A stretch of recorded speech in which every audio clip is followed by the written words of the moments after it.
Que a graça e a paz de Cristo Jesus sejam sobre a sua vida nessa manhã. Hoje, dia 26 de dezembro, estamos no último domingo do mês de dezembro e estamos aqui para fazer um fechamento oficial da nossa Escola Bíblica Dominical, que durante esse ano de 2021 enfrentou grandes desafios, mas nós chegamos a esse dia 26 e certamente é um dia de celebração, é um dia de gratidão a Deus por todas as conquistas. Venha fazer parte então desse momento de edificação.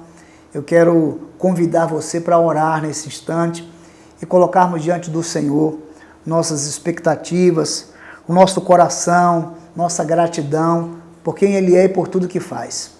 Soberano Deus, nosso Pai, a Ti a honra, a glória e o louvor por mais um ano que temos completado e não nos faltou, Senhor, a oportunidade, a rica oportunidade de ver a Tua palavra, Senhor, sendo compartilhada e ensinada e transmitida para que tantas pessoas pudessem ter acesso ao conteúdo do Teu santo livro. Hoje pedimos, Senhor, mais uma vez, a Tua graça dispensada sobre nós para esse momento de conclusão. Que o Senhor continue cuidando desse projeto na vida de nossa família Sinai. Muito obrigado, é a nossa oração, pedindo que o Senhor fale conosco mais uma vez. Nós fazemos isso em nome de Jesus. Amém. Primeiro eu quero parabenizar os professores, os alunos, a equipe de comunicação, a família Sinai, por chegarmos a esse dia 26, nessa última transmissão, celebrando a palavra de Deus, a Bíblia Sagrada, como a fonte de nossa inspiração, como uma experiência que tem nos conduzido e caracteriza a história de nossa igreja. A você que participou assiduamente da escola bíblica e acompanhou os temas que foram trabalhados aqui e fazendo suas ponderações e considerações, algumas vezes até fazendo interações no chat, nós queremos louvar a Deus e agradecer por esse momento que nós estamos vivendo hoje. É, com certeza, um tempo de gratidão a Deus por chegarmos no dia 26. Eu fico muito feliz com essa oportunidade que a família Sinai tem de compartilhar a palavra de Deus através desses recursos tecnológicos, mas eu penso que em 2022 esse desafio é ainda maior, o de que cada membro da igreja, de alguma maneira, ele esteja inserido no estudo da escola bíblica dominical, que mesmo através das redes sociais, eles estarão disponíveis para que você possa fazê-lo em outro momento, que talvez não seja o domingo. Durante esse período de 2021, nós tivemos aqui temas muito importantes. Eu quero rever esses temas com vocês.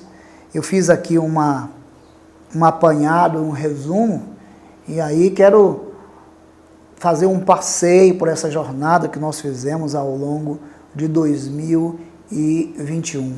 Nós estudamos esse conteúdo, o único e verdadeiro Deus. Foi uma experiência também gratificante, creio que você vai lembrar. Se você não lembra ou você não assistiu todas as aulas, você pode recorrer ao nosso conteúdo que está disponível também nas redes sociais, através do nosso canal do YouTube. Mas quando passamos por essa lição, o único e o verdadeiro Deus, com uma contribuição do Paul Washer, nós vimos temas muito importantes sobre o caráter de Deus. O desafio naquele momento era conhecermos mais sobre Deus, para que durante o ano a igreja tivesse a oportunidade de entender nas Escrituras Sagradas quem é Deus, o que a Bíblia diz sobre Deus, como Deus está sendo revelado nesta revelação especial que é as Escrituras, o que podemos aprender sobre Deus. Lembro que durante esse período nós estudamos temas como, por exemplo, Deus é um, Deus é Espírito, Deus é grande e perfeito, Deus é eterno, a autoexistência e a imutabilidade de Deus, nós estudamos esses temas aqui. Estudamos sobre o Deus que é onipotente, que é onipresente, que é onisciente. Nós estudamos sobre o caráter de Deus como um Deus santo, um Deus justo, Deus que é a verdade veraz. Ainda estudamos sobre o Deus fiel, sobre Deus é amor, Deus é criador e sustentador, Deus é Senhor sobre tudo e Deus é legislador e juiz.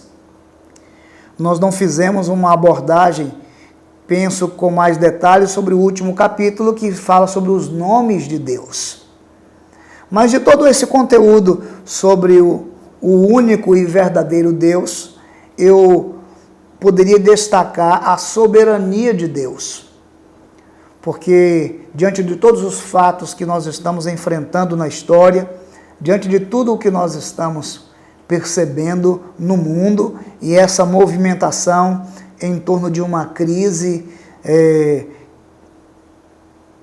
para resolver um problema de pandemia no mundo inteiro, nós não podemos olhar para esse cenário sem pensar na soberania de Deus.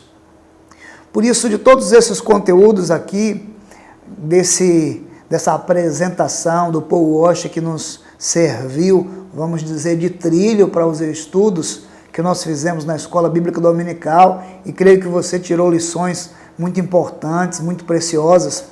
Para destacar sobre a soberania de Deus, eu voltaria ao texto de Daniel, no capítulo 4, os versos de 34 a 35, porque esse texto apresenta, vamos dizer, o estado em que Nabucodonosor, rei da Babilônia, se encontrou depois de se exaltar com todas as suas conquistas, e Deus fez com que ele se humilhasse.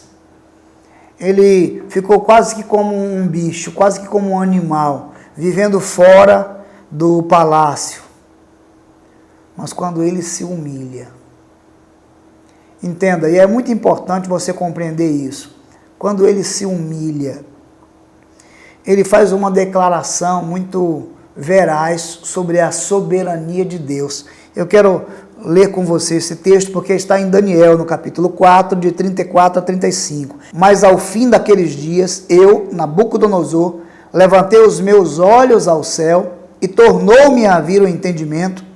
Eu bendisse o Altíssimo e louvei e glorifiquei ao que vive para sempre, cujo domínio é um domínio sempre eterno, e cujo reino é de geração em geração, e todos os moradores da terra são reputados em nada, e segundo a sua vontade ele opera com o exército do céu e os moradores da terra. Não há quem possa estorvar a sua mão e lhe dizer: que fazes? Essa é uma declaração da soberania de Deus, como ela deve ser compreendida. Não há quem possa se interpor e se colocar perante a face de Deus ou na sua presença e segurar a sua mão e dizer: o que é que você está fazendo? O que é isso que o Senhor está fazendo? A soberania de Deus declarada aqui por Nabucodonosor reconhece que Deus faz tudo o que lhe agrada, que não há como impedir o agir de Deus. Então, ao olhar para esse cenário, quando nós estudamos sobre o único Deus verdadeiro, a soberania de Deus deve ser ainda hoje lembrada, temida, reverenciada, mas também deve nos trazer o conforto sobre a certeza de que todos os acontecimentos do mundo, eles não podem de forma alguma se interpor, ultrapassar ou dominar ou impedir os planos de Deus. Isso é muito importante para a igreja do século XXI, a igreja que nesta geração atravessou uma crise sanitária, podemos dizer assim, mas que vive todos os dias a crise política, a crise social, não é? E tantas outras turbulências que estão presentes no século XXI. A soberania de Deus.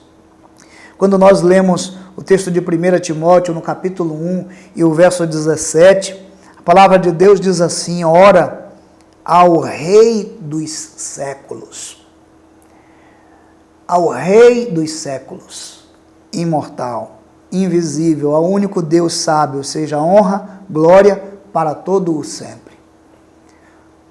Por mais que sejam extensas, o que a gente poderia chamar de dinastia, os impérios, os governos, os reinos, eles jamais poderiam se estender por séculos. Mas o Rei eterno é o Rei dos séculos. Sua soberania está afirmada no mundo e na sua palavra. Todos os governos do mundo, um dia, eles se renderão à grandeza do nosso Senhor, do nosso Salvador, do Rei Jesus. Portanto, quando passamos por esse conteúdo do livro do Wilson, aliás, do Paul Washer, nós fomos abençoados em ler as Escrituras e perceber o caráter de Deus revelado de uma forma especial através da história, por meio dos muitos autores que Deus inspirou e por todas as coisas que o Senhor fez, e nós encontramos descritos na sua palavra. Ao olhar para Isaías 57 e o verso de número 15, nós também nos rendemos a esse Deus que, tão soberano, ele habita com o contrito. Então a palavra de Deus diz, e eu gosto muito desse texto, porque ao mesmo tempo que revela Deus em seu trono, em sua glória, em sua grandeza, em sua santidade, mostra Deus presente, Deus próximo de nós de uma maneira tão pessoal. Então o texto diz assim: porque assim diz o alto, o sublime, que habita a eternidade, o qual tem nome de santo. Habito no alto e santo lugar, mas habito também com o contrito e o abatido de espírito, para vivificar o espírito dos abatidos e vivificar o coração dos contritos. Esta é uma ênfase tão importante de lugares onde Deus habita, na eternidade, no seu lugar santo, posto que santo Ele é, toda a sua glória, grandeza e majestade, e tudo se rende ao seu domínio, mas ao mesmo tempo Ele habita com o contrito, com o humilde, para vivificar esse espírito, para trazer sobre ele uma vida vivificante. Isto nos faz compreender que toda a grandeza de Deus, ela não impede sua manifestação em mim e através de mim. Que é o homem, já dizia o salmista, para que te lembres dele, que é o homem. Eu e você somos a imagem e semelhança de Deus. Portanto, o que podemos aplicar na nossa vida, das muitas lições que nós tivemos sobre esse único e verdadeiro Deus, como contribuição do Paul Washer, é que nós somos a imagem e semelhança de Deus. Tudo aquilo que a Bíblia revela sobre Deus, também devemos nos inspirar para sermos imitadores de Deus, como disse Paulo aos Efésios, ser depois imitadores de Deus como filhos amados. Mas uma segunda coisa que podemos aplicar à nossa vida sobre essa grandeza de Deus, sobre a sua soberania, sobre o seu caráter, sobre o fato de ser Ele o único e verdadeiro, é que nós pertencemos a Ele duas vezes. Primeiro, pertencemos a Deus pelo direito de criação. Ele nos criou. Todos foram criados por Ele. Então, nesse conteúdo aprendemos que Deus é criador. Que Deus é criador e sustentador. Ele não criou e abandonou. Ele criou e sustenta. Então, você pertence a Deus pelo direito de criação. Mas pertencemos a Ele duas vezes, porque nós pertencemos a Deus pelo direito de redenção. E isto é sem igual. Por isso, nessa manhã, nós podemos revisitar esses temas e agradecer a Deus. porque pertencemos a Ele duas vezes. Creio que uma das coisas que nos convida também a aplicar em nossa vida tudo que diz respeito a Deus é que Ele habita em nós por meio do seu Espírito. Então, o grande arquiteto do universo, o grande e soberano Senhor, Ele habita em cada um de nós por meio do seu Espírito. Essa é uma doutrina muito interessante, porque Ele veio fazer em nós morada. Isso é tão especial que você deve viver essa realidade, essa verdade na sua vida de uma maneira assim, muito comprometida. Por fim, dentro desse conteúdo da escola bíblica, quando passamos pelo único e verdadeiro Deus, eu acredito que esse tema nos convida para cumprirmos a missão de Deus. Porque Deus se revela no seu povo, mas Deus dá ao seu povo uma missão. E essa missão, ela no Novo Testamento, é a missão de sermos anunciadores de boas novas, é a missão de Deus de anunciar sobre o seu Filho que veio nos salvar. Então, nós temos uma missão. Quando pensamos sobre o caráter de Deus, sobre quem Deus é, quando pensamos sobre o único e verdadeiro Deus e como Ele se relaciona comigo, isso me remete à missão que Ele me deu, que Ele nos deu, de sermos suas testemunhas nesse mundo. E nesse sentido, Jesus ensinou algo muito importante, que nós não podemos deixar esmorecer. Precisamos resgatar a cada dia. Quando Ele diz que nós, que eu e você, que a sua igreja, que os seus discípulos são o sal da terra e a luz do mundo. Mas Ele diz para que os homens vejam as vossas boas obras e glorifiquem ao Pai que está nos céus. É dentro dessa dimensão que eu e você devemos viver. Ou seja, a missão de Deus, a missio Dei, está aí. Quando eu vivo nesse mundo um reflexo do meu relacionamento com Deus, e isso testemunha ao mundo esse chamado para todas as pessoas, a fim de que eles também possam viver um relacionamento com Deus. Mas é tão interessante que Jesus diz para que vejam, e essa expressão tem a ver com uma percepção aos olhos. O reverendo Hernandes Dias Lopes, ele diz que nós temos que falar a esta geração, mas temos que falar aos olhos e aos ouvidos. Quando pregamos, quando proclamamos, falamos aos ouvidos. Mas quando vivemos, nós falamos aos olhos. Então, para finalizar esse bloco, a minha pergunta é: você que tem vivido esse relacionamento com Deus, o que mudou a partir desse conteúdo que você visitou, que você viu, que você acompanhou durante esse período? O que mudou no seu relacionamento com Deus? Essa contribuição trouxe a você um despertamento para que você pudesse mais se aproximar da grandeza de Deus? O meu desejo é que isso tenha sido para você uma grande e preciosa oportunidade de se aproximar mais de Deus, de conhecer sobre o caráter de Deus. E creio que esta foi uma grande e preciosa lição que o texto de Romanos, capítulo 11, 33 a 36, pode resumir muito bem ao falar e declarar, vamos dizer, a grandeza de Deus. Num texto que diz assim: ó profundidade da riqueza, tanto da sabedoria como do conhecimento de Deus, quão insondáveis são os seus juízos e quão inescrutáveis os seus caminhos. Quem, pois, conheceu a mente do Senhor? Ou quem foi seu conselheiro? Ou quem primeiro deu a ele para que ele venha a ser restituído? Porque dele, por meio dele e para ele são todas as coisas. Glória, pois, a Ele eternamente. Amém. Em um segundo momento, na nossa escola bíblica dominical, nós passamos a estudar com a contribuição que nós tivemos do John Piper, uma vida voltada para Deus.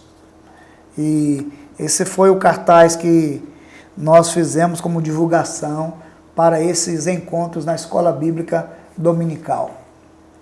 Uma vida voltada para Deus.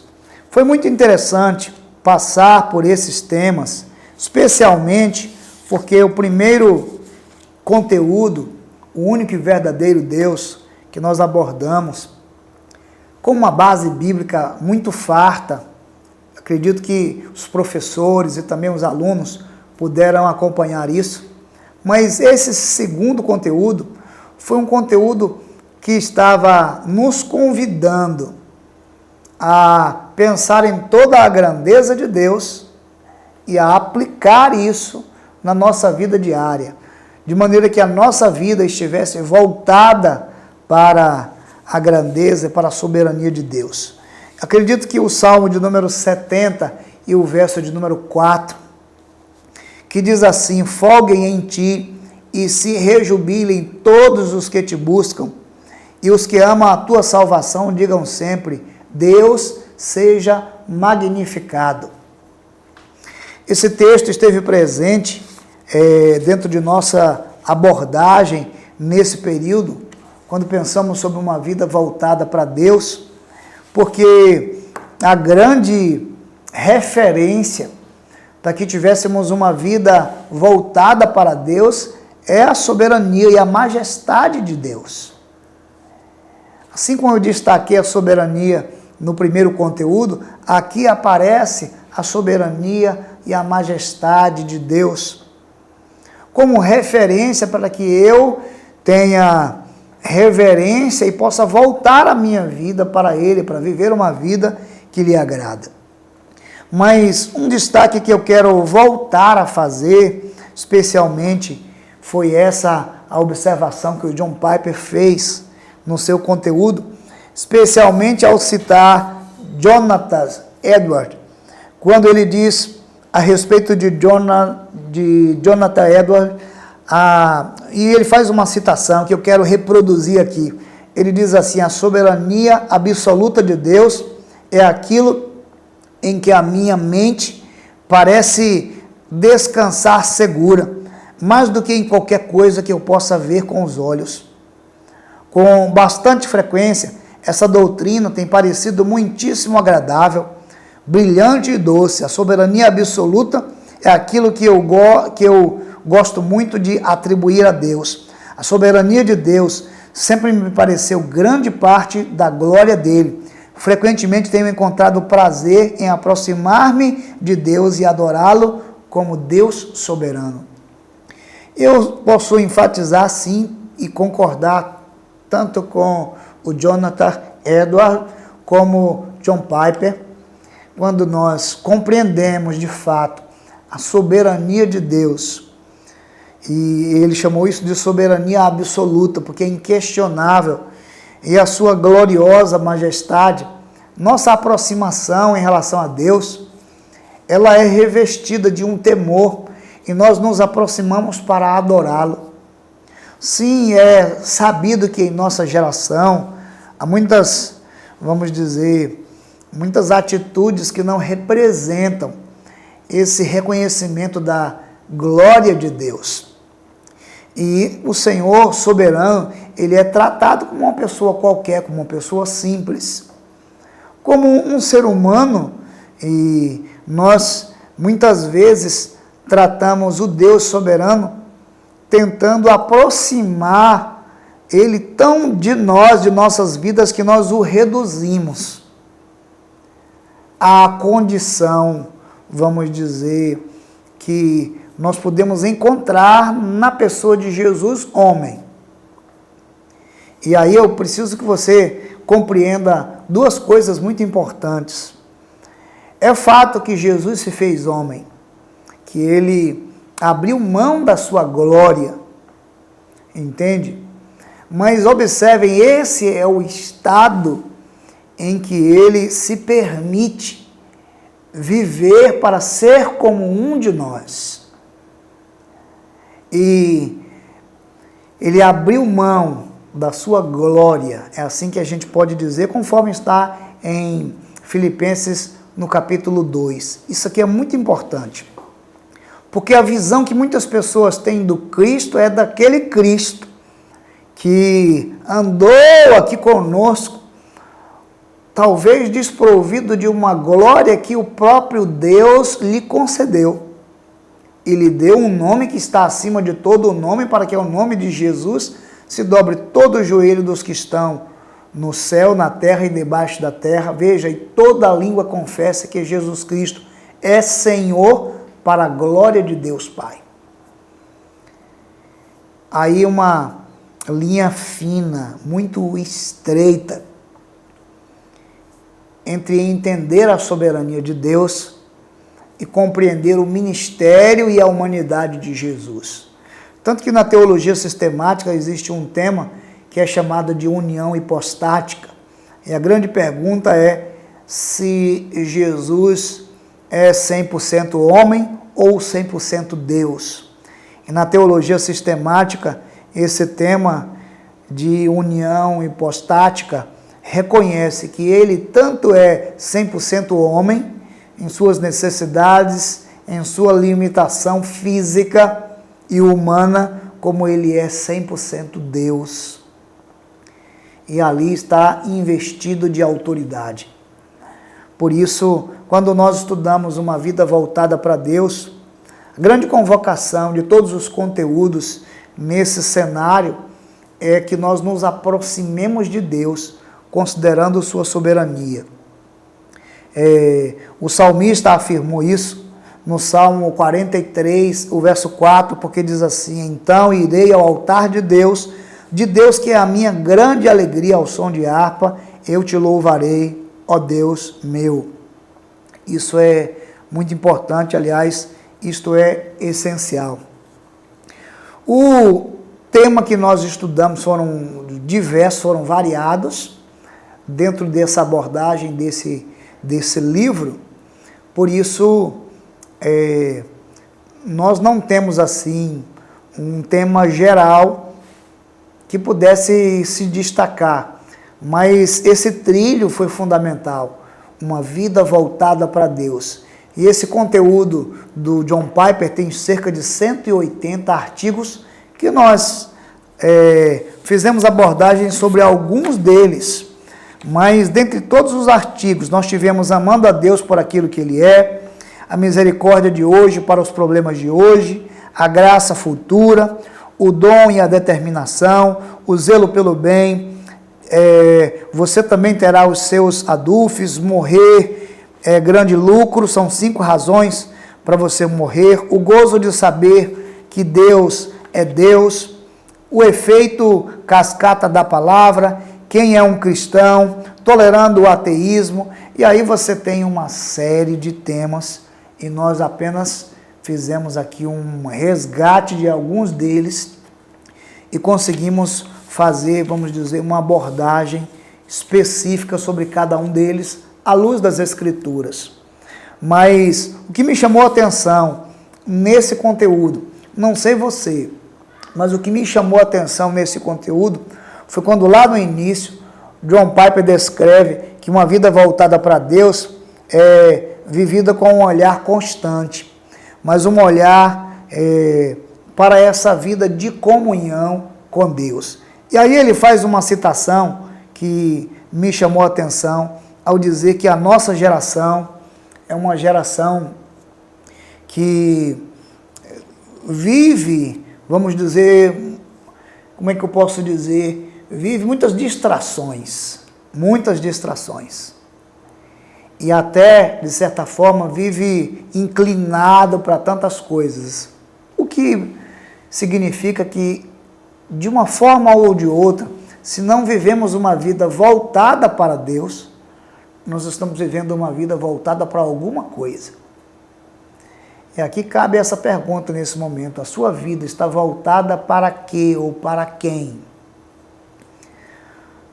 Uma vida voltada para Deus foi vamos dizer, um momento em que nós fomos convidados a refletir sobre esse retorno para Deus, sobre essa consciência de sua presença, ainda que as dificuldades, ainda que as coisas que você experimente no seu dia a dia, elas estejam dentro de um contexto de tragédia, de um contexto de dificuldades, de tantas coisas que nós enfrentamos como adversidade.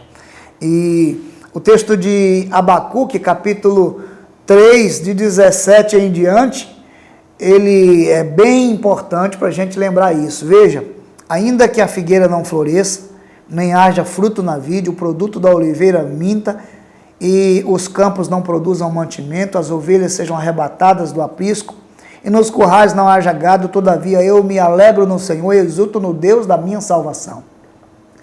O que nós encontramos aqui é, vamos dizer, uma convicção de uma vida voltada para Deus, ainda que desconectada das adversidades que podem nos desviar da atenção e da reverência ao Senhor. No caos, veja que Abacuque descreve, a alegria está focada na soberania de Deus.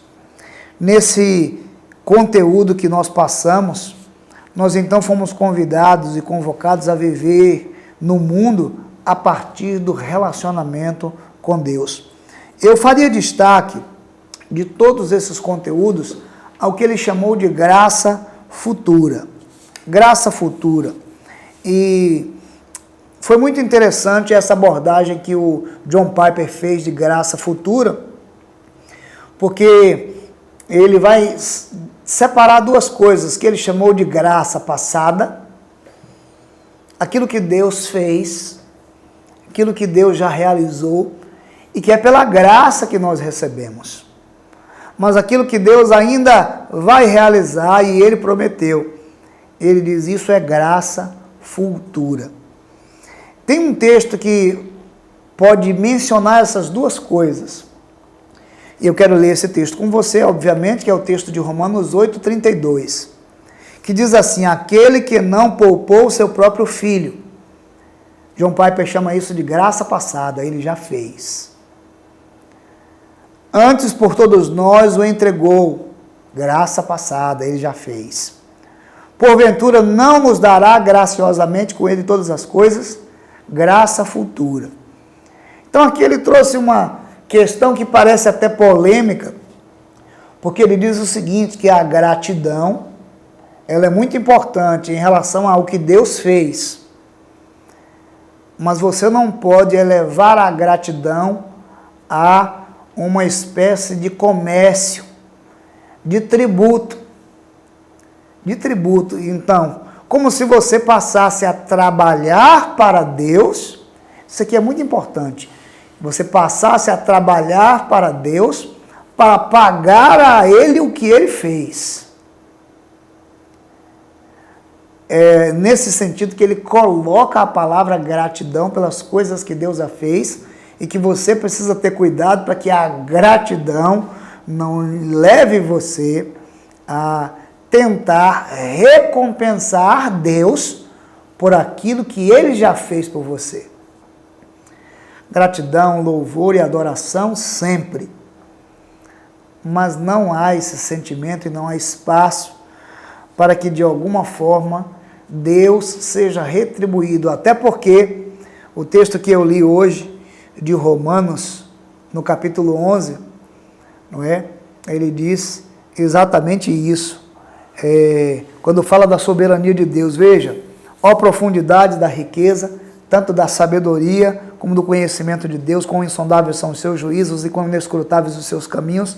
Quem, pois, conheceu a mente do Senhor, ou quem foi o seu conselheiro, ou quem primeiro deu a ele, para que ele venha a ser restituído?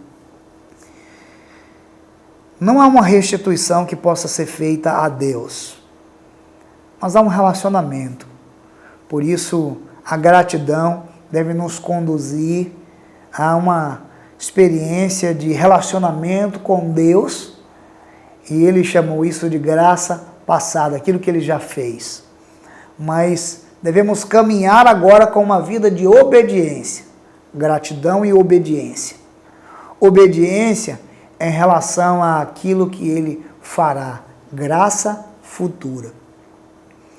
Foram muitos temas trabalhados ao longo desse período e então, nesse conteúdo aí de uma vida voltada para Deus, o grande chamado é para vivermos um relacionamento com Deus e também para nós vivermos essa expectativa de viver uma vida de gratidão e de obediência.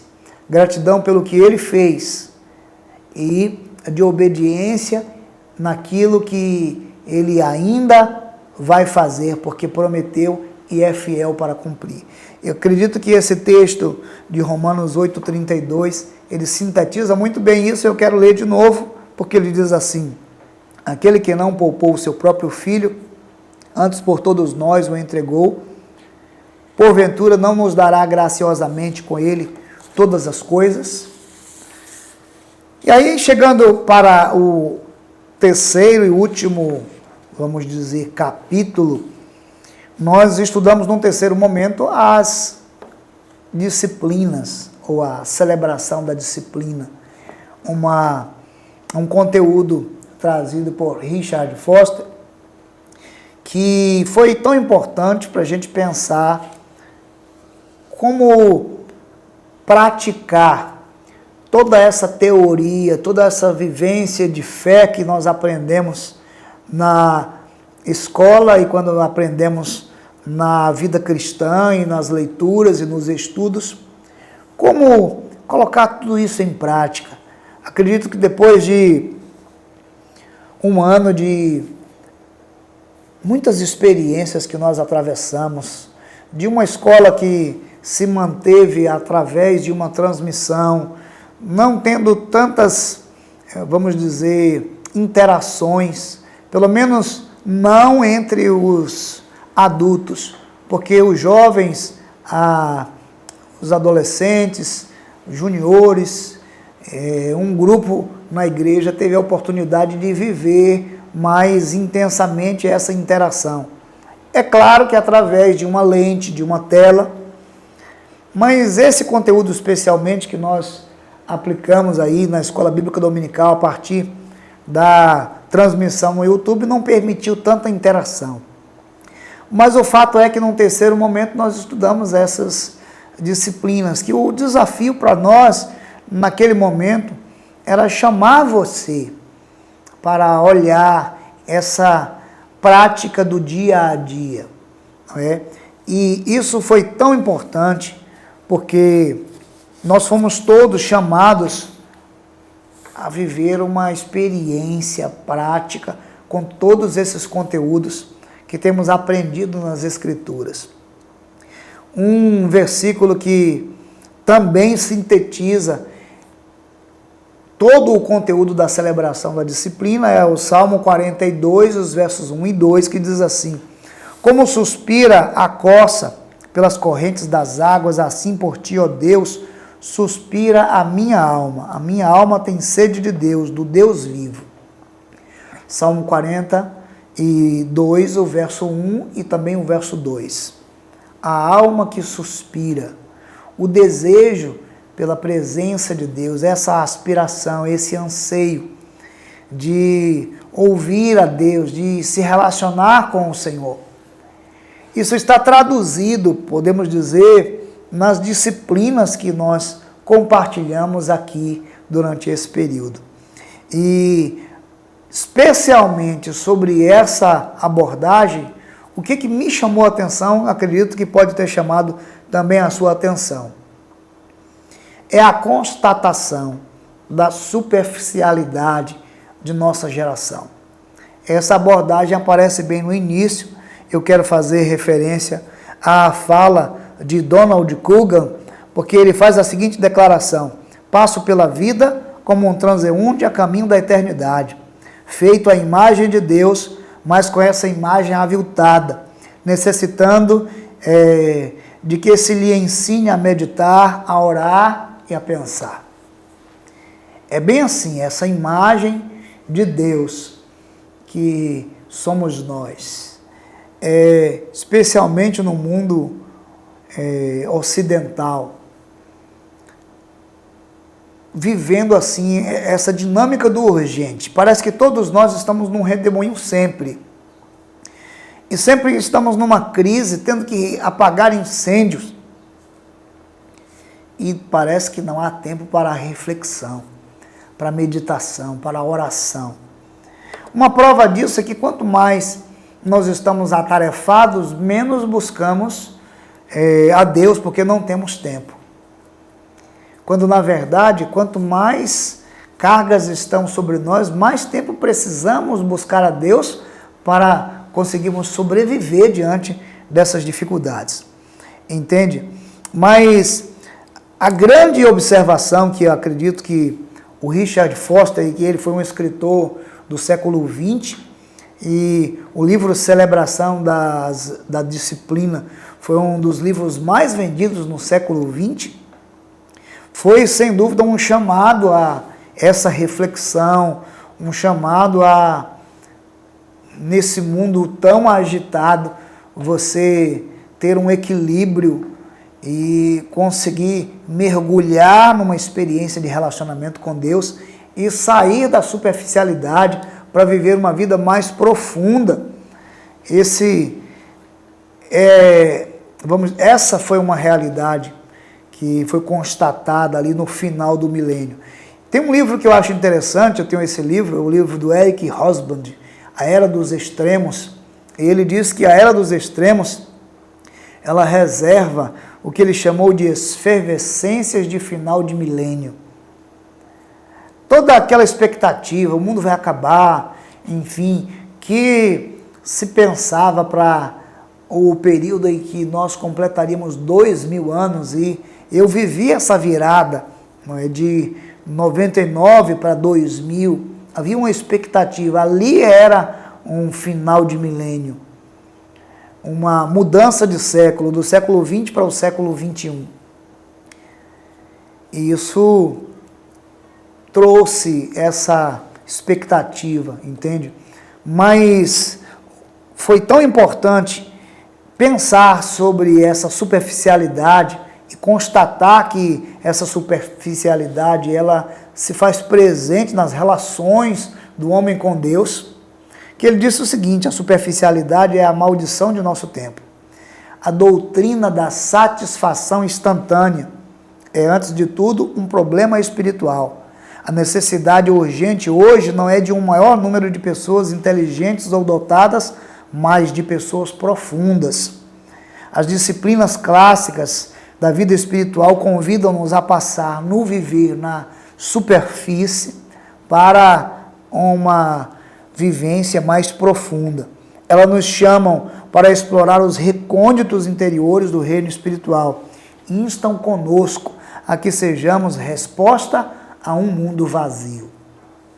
Então eu achei assim muito feliz essa abordagem, e ela, vamos dizer, trata com um tema crucial também no século XXI. Nós também vivemos essa fluidez, nós também vivemos essa superficialidade. Os autores contemporâneos destacam isso de uma forma mais até evidente. E eu cito aqui na igreja muitas vezes a declaração do Hernandes Dias Lopes, que diz que a igreja brasileira tem a extensão de um mar, vasto e longo que se estende, mas tem a profundidade de uma piscina. Entende? Somos extensos em abundância e somos profundos de uma forma muito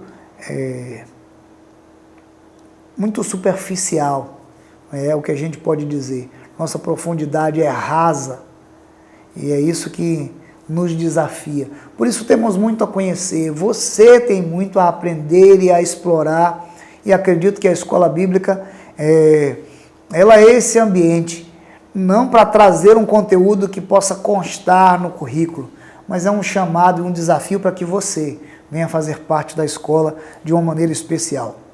Durante, então, a abordagem desse tema, acredito que 3 áreas foram destacadas aí.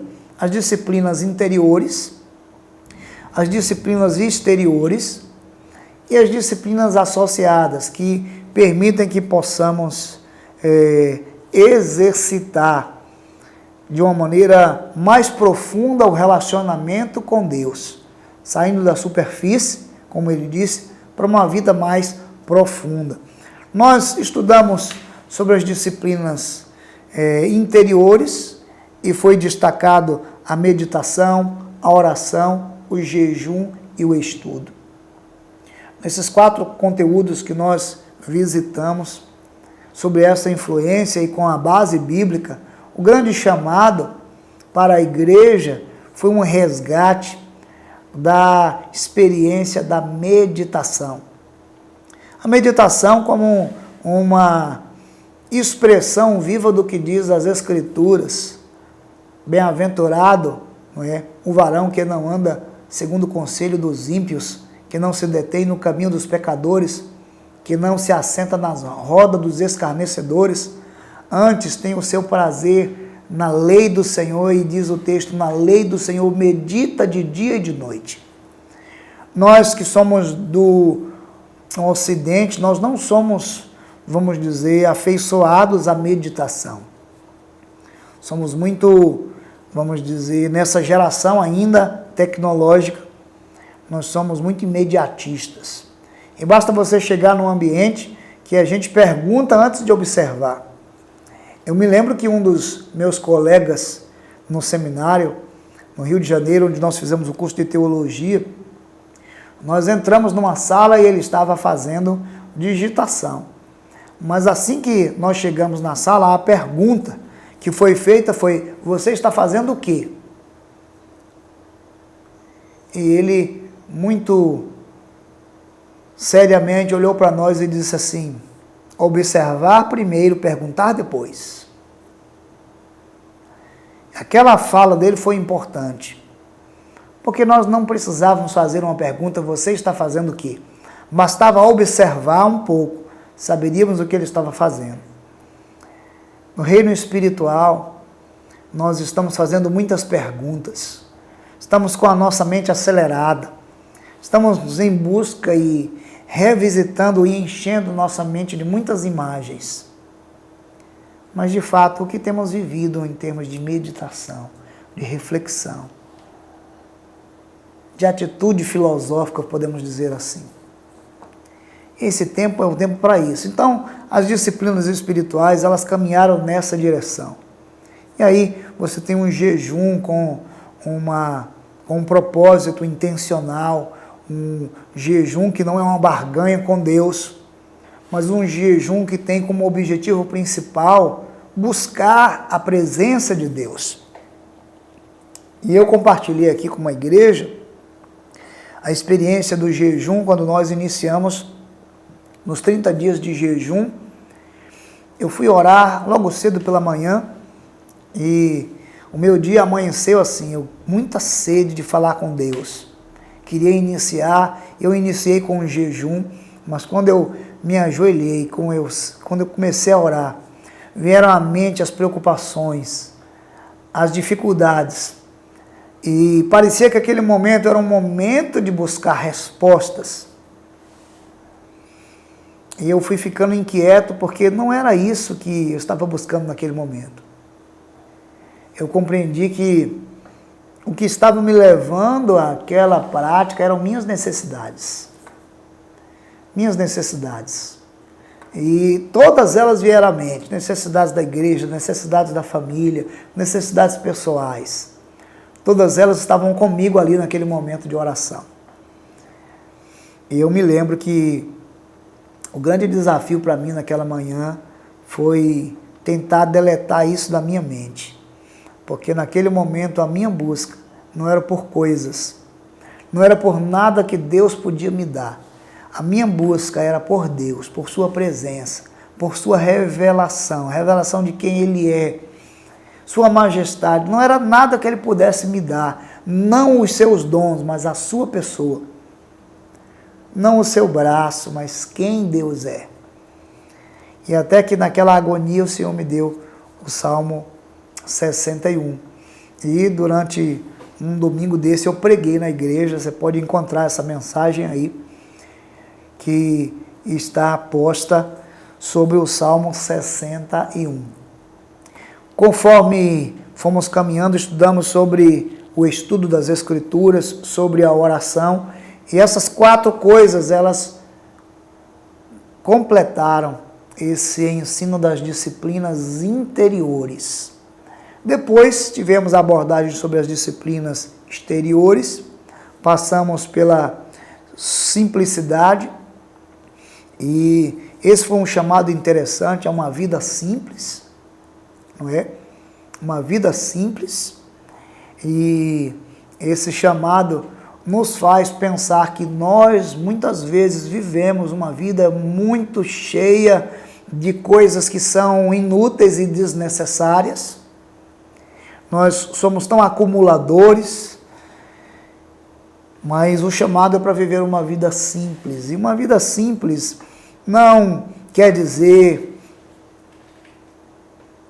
na aparência, mas é uma vida que, como disse o salmista, ele diz assim: eu não me exercito em grandes coisas, meu coração não se elevou, nem os meus olhos levantaram.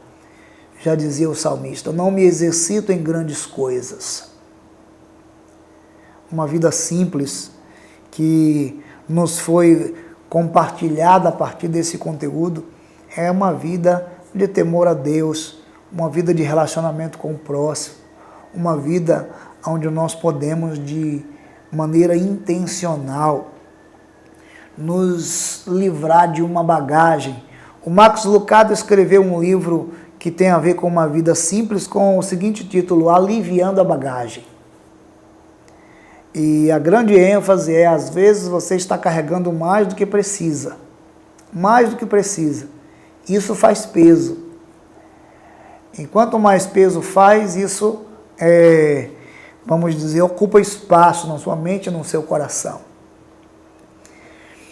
Para fechar esse bloco, nós estudamos as disciplinas associadas à confissão, à adoração, à orientação e à celebração. Disciplinas que ajudam a cada vez mais vivermos intensamente um relacionamento genuíno e profundo com Deus. Quando consideramos especialmente a disciplina da confissão, o hábito que nós desenvolvemos de manter uma atitude como a de Jó. Jó oferecia sacrifícios a Deus pela possibilidade de que seus filhos tivessem cometido algum pecado. É uma maneira de você se manter atento e na comunhão com Deus sem nenhuma interrupção. A disciplina da confissão como uma disciplina associada, também não por meio de uma oferta, mas por meio de uma consciência, nós compartilhamos com Deus a maneira como nós mesmos temos enxergado, temos percebido nossas fraquezas. A ausência de confissão, veja, já é uma prova de que você não tem percebido os seus erros. Quando o salmista diz: Senhor, mostra-me os pecados ou os meus erros ocultos, escondidos. Essa é uma declaração de quem avaliou sua vida e já compartilhou diante de Deus. Mas é também daquele que diz a Deus: Senhor, se tem alguma coisa que eu não estou percebendo, que eu não estou enxergando, que eu estou fazendo de conta que eu não tenho essa consciência, Senhor, me mostra. Isso é muito especial. Então eu quero terminar nessa manhã considerando os 3 temas que nós abordamos aqui. E nós abordamos o único e verdadeiro Deus em um momento que nós vivemos aqui na Escola Bíblica Dominical. O caráter de Deus aqui foi colocado, vamos dizer, em relevo, para que a gente pudesse compreender mais sobre quem é Deus e ter a reverência devida. Depois nós passamos por esta convocação de vivermos uma vida voltada para Deus, que aqui eu volto a dizer, tem a grandiosidade de Deus, sua majestade, como uma grande referência para que nós nos aproximemos e nos voltemos para Ele. Depois, nós compartilhamos essa celebração das disciplinas, o que também fomos convidados a viver uma vida de gratidão a Deus por quem Ele é, pelo que faz, mas no nosso interior, vivendo uma prática de nos levar ao lugar onde Deus atua, onde Deus trabalha, onde Deus opera. Ele transforma nossas vidas. Ele nos leva do superficial para o mais profundo. Eu quero completar esta manhã de domingo do dia 26, no término da escola bíblica, agradecendo a todos os alunos, a todos os professores, a todo o empenho da equipe de comunicação, e expressar a palavra gratidão, gratidão por você, gratidão pelos amigos e pessoas que participaram da escola, mesmo não sendo aqui da Igreja Batista Sinai. Gratidão a Deus por sua vida, porque reservou um tempo para estudar a palavra de Deus. É óbvio que nós podemos ter cometido muitas falhas ao longo desse processo, mas que o Espírito Santo de Deus guie você na busca pela verdade, porque só a verdade liberta. Por último, eu quero convocar você ao compromisso de se permitir ser transformado pela verdade. Então, ao estudar na Escola Bíblica Sinai, nesse ano, e ao projetar uma expectativa para 2022, quando você deve fazer parte dessa escola também, eu quero convidar você e convocar você para que você venha fazer parte desse tempo de transformação por meio da verdade. Você não é obrigado a sentar, seja através desse veículo de comunicação ou mesmo aqui no presencial, sentar e concordar com estas coisas. Por isso é preciso que no seu coração você tenha um desejo de ser transformado pela verdade. E você peça sempre a Deus: Senhor, guia-me, mostra a verdade, porque somente a verdade liberta. Que o Senhor, nosso Deus, continue inspirando professores, continue abençoando nossas vidas de uma maneira especial, para a honra e para a glória do Senhor. Eu concluo dizendo que no mês de janeiro nós teremos a escola dominical, não nesse formato de transmissão, mas a mensagem vai fazer parte da ordem de culto, de maneira que nós estaremos estudando a primeira epístola de João, que tem 5 capítulos, nos 5 domingos, cada domingo um professor vai ocupar o púlpito da igreja para compartilhar aquela que seria a aula em forma de uma mensagem para a igreja, enfatizando os 5 primeiros capítulos das epístolas joaninas, que são 3, mas a primeira tem 5 capítulos, é o que eu convido você para fazer junto com a igreja. Deus nos conceda saúde e paz em sua presença. Obrigado, Deus, por esse tempo. Obrigado por sua palavra. Obrigado por esse momento quando podemos aprender mais e mais. Pedimos que a tua graça se renove sobre nossas vidas e que 2022 seja um tempo de maior transformação por meio da tua palavra. E a tua palavra é a verdade. Fica conosco, é a nossa oração. No nome de Jesus. Amém.